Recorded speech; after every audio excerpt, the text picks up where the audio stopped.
welcome and happy NFL schedule release day. I'm Maria Martin. This is Reggie Chapman. We're here for the next little bit to break down the Falcons schedule. And this is somewhat of a national holiday now in the NFL, Reggie. How exciting is this day? Look, I really enjoy the schedule because our schedule release day, because on social media we get to see so many different videos, the creativity. I know the Chargers always put out some really good videos. So far, do you have a favorite so far? I don't know. I love what the Falcons did, honestly. The NFL street stuff was so good. I think they did such a good job. The Chargers always make everybody laugh, and they throw some puns in there and some jabs in there, so I think that's been really fun. I haven't gotten a chance to look at all of them, but so far Chargers and Falcons have been ones that I've liked. Titans, of course. They always do really good when they go out in Nashville and they say, hey, what team is this? And people have no clue what these teams are, but hey, Well, let's talk about the actual schedule, why don't we? Yeah, let's talk about the Falcons schedule because Kirk Cousins on ESPN2 just a little while ago was talking about how this is a bull market and you should buy. He is high on the Falcons, and a lot of people are right now because, oh my goodness, Reggie, take a look at this schedule. You start with the 3 preseason games, so once you get into the first 3 games, you have 2 primetime games just right off the bat. You start with Arthur Smith coming here, the Steelers, the former head coach of the Falcons, obviously. Now he's the offensive coordinator in Pittsburgh. He's week 1. Then you go straight up to Philadelphia for Monday Night Football week 2. Sunday Night Football, the Kansas City Chiefs, they come here for week 3. You're already looking at a gauntlet of a schedule just to start. What do you think about just those first couple of games? Well, look, I think it's really, really fun. I mean, at the end of the day, you get 2 games at home to start the year, and you force to get the Pittsburgh Steelers to start. Arthur Smith coming back is obviously going to be a major storyline. Yeah. They've got new quarterbacks in that room as well. Cordell Patterson's on that roster. There's a lot of connection between Pittsburgh and Atlanta. Of course, you go on the road to the Eagles, but that Kansas City game, Sunday Night Football, in Atlanta at home, that is going to be unbelievable. The reigning champs coming to town. Let's remind everybody that Kirk Cousins 0-3 against the Chiefs all time. He actually even mentioned this on ESPN2 in his interview just a little while ago, talking about how when you're trying to go up against the best, you want to play the best. And he mentioned that the Chiefs, obviously winning the Super Bowl last year, and what they've done in the last 5 years, they have set the measuring bar very high in the National Football League. So obviously this is a good test for the Falcons right out the gate. Then you move on, you get your first divisional matchup against the Saints. That'll be in week 4. And then straight away, you're already into your 3rd primetime game on Thursday Night Football. Also a divisional matchup for the Falcons against the Buccaneers. Reggie, this is 4 primetime games for the Falcons. That is the most since 2017, and they had 5. So you're looking at just this first 5 weeks for the Falcons, and you're thinking this is a very good measuring stick for a team that a lot of people have a lot of faith in, right? Right, exactly. And of course, a lot of eyes are going to be on this team, already knowing that this is going to be the case going into this season. But having this many primetime games will absolutely kind of ramp it up to the next level. I mean, the Falcons winless in primetime games since 2021. Kirk Cousins, there's going to be a lot of talk in these primetime games about can he play in primetime. 12-19 all time in primetime games. They keep putting him on TV. I think he has the chance to really turn things around and some of that luck when he has under the big lights. 8-8 in his career in primetime games at home, 5-3 at home in a Vikings uniform. So he's not bad when it comes to playing at home in primetime games. And I like to call this the quarterback effect, what we're seeing with the Falcons, right? Going all the way back to 2017 was the last time that they had those 5 primetime games. Now they have 4. It's because they got a quarterback. Kirk Cousins is here. Let's talk about, I want to jump ahead already to that Vikings game. That is all the way down. I mean, you're looking in December, the beginning of December, December 8th. That is week 14 for the Atlanta Falcons. They're going to go to the Vikings. Kirk Cousins, that will be a homecoming for him. He was asked about it. He said, let's wait and see where we're at. That's so far from now, but I know that's going to be fun from him. Why should this be exciting for everyone to tune into? Well, look, man, I think they're 2 teams that are just hoping to try and take the next step. I mean, of course, for the Falcons last year, 7-10 again. They have a chance this year, especially by that point of the season, to really be in a position to hopefully be in the playoff picture already and really have built a lot of momentum. Meanwhile, the Vikings, their old quarterback is here in Atlanta now. They're starting a new era with a new quarterback as well, and I think it's just a brand new team there. And I mean, so it's going to be really interesting to see how it all kind of comes together for these 2 squads and different kind of points in their progression. Right now, this is pegged as a 1 p.m. game, which a lot of Falcons fans are typically used to over the last couple of years. This could be flex, so this could turn into a primetime situation. We'll see what happens. There's a lot of games, particularly on that week, that are kind of head scratchers as to why they're a 1 p.m. game. So again, that could change. That's in December. That's a long time from now. Another game that we want to look at, we've been talking about the 3 primetime games so far, but the 4th primetime game comes in week 15 for the Falcons. That is at a beautiful brand new stadium out there in Las Vegas. Las Vegas Raiders, oh my gosh. This is a very different Raiders team, okay, Yeah. keep in mind. So they have a different quarterback. They have Gardner Minshew now, but guess what? They've got a guy that we know very well. Oh, yes. Brock Bowers is in the NFL, and by that point, people will probably be saying he's the best tight end in the entire world. I mean, he's already really good. That's going to be a lot of fun to see. Yeah, I felt a little bad for him when he got picked up by the Raiders just because they didn't know who their quarterback was going to be. Now we know it's going to be Gardner Minshew. Max Crosby also can wreak some havoc on teams, so that's going to be a fun matchup, too. I think it'll be fun, too, because, I mean, it's another one of those teams that has a brand new head coach leading the way. I mean, they play six of the 8 new head coaches in the NFL this year. That's just another example at that point in the year.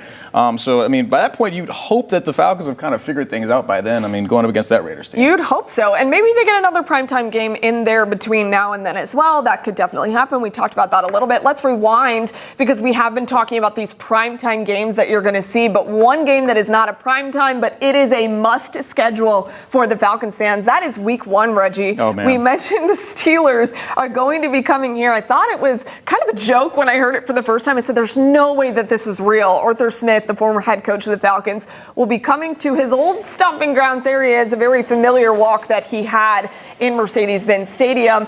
This is going to be very interesting. I had some people tweeting at me, Reggie, saying, I'm going to buy a ticket just to boo this man. A little aggressive, but I kind of understand. I know that Falcons fans, the state of things, they're very frustrated, but what do you expect from not only fans, but maybe a reunion of some of the players that do still have really good relationships with Arthur? Well, you mentioned it. It is wild that they have this matchup going in week 1 because there's already going to be a lot of energy for that week 1 matchup. It's already going to be at home. And during the week 1, every single team in the NFL still has dreams and feels like they've got an opportunity to win the Super Bowl. Now you're going up against the former head coach that, for Falcons fans, probably believe for the last 3 years ruined their chances of being able to get there. So it's going to be a lot of energy. And just like that person tweeted you, I feel pretty confident that the boos are going to be loud when the day comes. Let's also not forget another person who's going to be in the building week 1 that we have yet to mention, Justin Fields.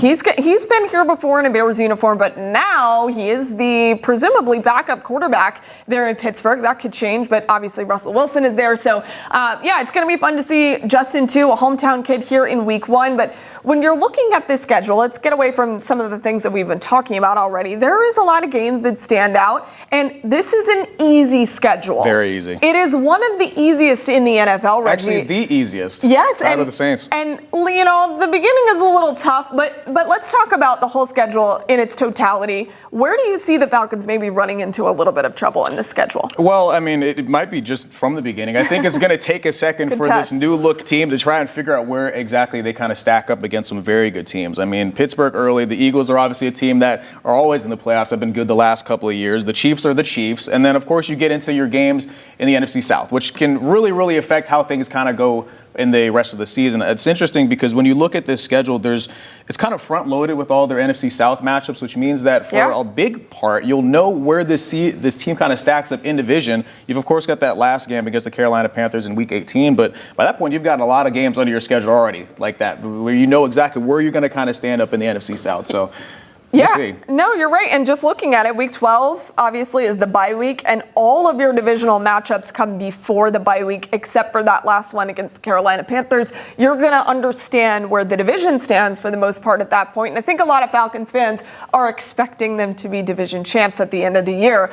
It is very possible. It is very possible with what they've done in the offseason and what they continue to do to build this team. 6 straight losing seasons for the Atlanta Falcons, their last playoff appearance back in 2017. That was a divisional loss to the Eagles that year. So it's been a minute, Reggie, since this team has even been in playoff contention. We thought at times they could be very close last year, but look, you get a veteran quarterback in here, things start to be different. There is a lot of excitement around this team right now, which is clearly very fun for you and I, and for Falcons fans as well. Where do you feel like the Falcons are going to land at the end of the year? Give me a prediction. They are going to win the division. I feel pretty strongly about that. They've got the team set up and the quarterback. It really just felt like the last couple of years they just needed the quarterback situation figured out. And the good thing for fans at home, they get a chance to see Kirk Cousins in a Falcons uniform very early and often at the beginning of the season. I mean, for their first 5 games are all at home. Of course, you have those those primetime matchups as well. Everybody's going to see this team, and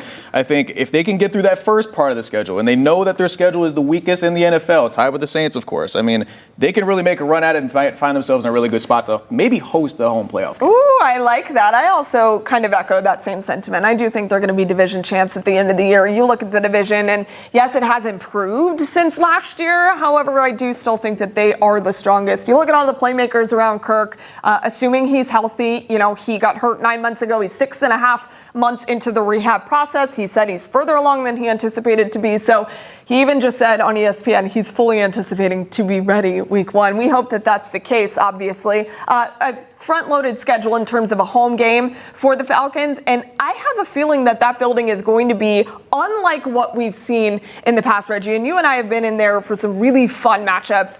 You've been in there for some really good Saints matchups, particularly, and the crowds can be very good. But I think it's going to be different this year. What do you think? I agree. I mean, it's going to just be maybe just next level. I mean, like we said, at the beginning of the season, everybody's really excited to see what this team is going to do. And I think by the midway point, you'll have seen the team at home enough times that you really feel like this team has a chance to really do something special this season. And for that reason, Falcons fans, when you look on social media, I know that your mentions are always kind of in shambles whenever you ask Falcons fans anything. Yes. They're a very passionate group, but they also really like winning. And I think that they've got an opportunity to win a lot of games, and that means the fans will come out to the stadium. And of course, I think it also helps that you also have some matchups against some really, really fun teams at home. I mean, we didn't even talk about the Dallas Cowboys coming to town. You're right. Talk about it. That's going to be unbelievable. I mean, when you look at this schedule, you've got some of the biggest names in the entire sport coming to town, whether you've got the Dallas Cowboys, the New York Giants as well, and then, of course, the Kansas City Chiefs and the Pittsburgh Steelers just to lead off the season as well. Fans are going to be out, whether they're home and away. The whole hope, I think, for Falcons fans is that you hope that these other teams like the Cowboys don't have their fans come out here and take over Mercedes-Benz Stadium like you have seen in the past. The Packers came to town, and it felt like a Packers home game. So you're hoping that's not the case. Steelers is the same way. Yeah, exactly. You see those terrible towels waving around. Yeah, the Cowboys are an interesting one, too. 12-5 in each of their past 3 seasons before exiting the playoffs, and they've had a lot of high expectations clearly around Dak Prescott. So that's going to be a good measuring stick. Just having those fans in the building will be fantastic as well. You mentioned the people in my mentions. I just put a brief question out there. Give me your season predictions to the Falcons fans. And the lowest that I've seen is 5-12. Not sure this person is a robot or real because they don't even have a picture, so who knows. But most people, Reggie, are saying 10-7. That is the general consensus in my mentions. Got over 9.5 from some people.